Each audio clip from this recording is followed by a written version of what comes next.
exciting time here at Hoffman Auto Racing. The Mean Green machines are about to be fired up. And for racers, that's a big milestone for us. We've been working all winter long getting these cars. They're essentially back together. It's 25 degrees outside. Dan Launderville, our mechanic here, has got the heater on the motor. And we have two cars to fire up today.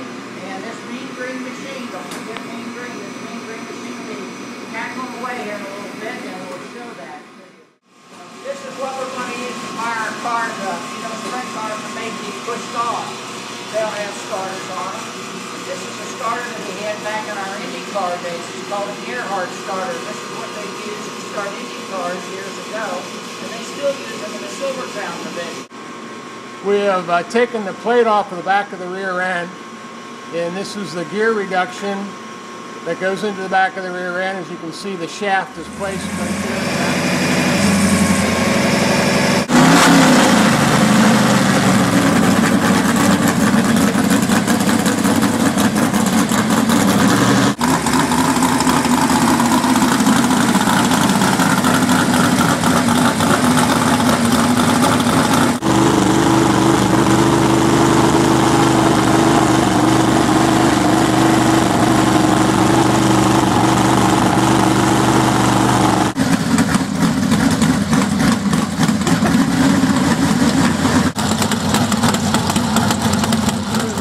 Started the new 4-bar car, and we saw Dan and Rob doing some work on the motor while it was running. What was going on there? Well, we fire it up, get a little heat in the motor, and we check the fluid levels. That would be the power steering, the water, and the oil. Make sure they're at the proper spot. And then they also double check the timing, even though the motor's fresh back in the engine builder. Don't let one stone be unturned. We recheck the timing, and then we let it get up to temperature close to 200 degrees.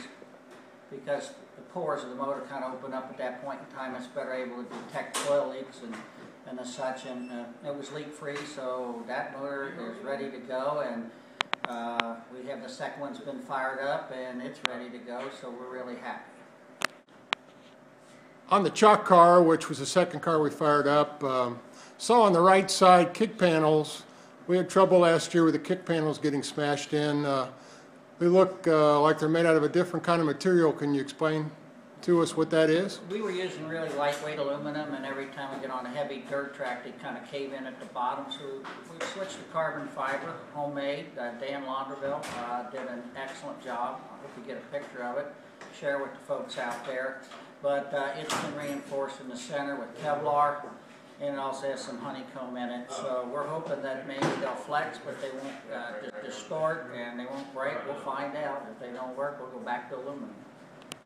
Richard, we talked about the starter that's been adapted to the sprint car. Really neat fashion. Goes back to IndyCar days, and it seems like it'd be a lot easier just to wait till you get to the track and start the car.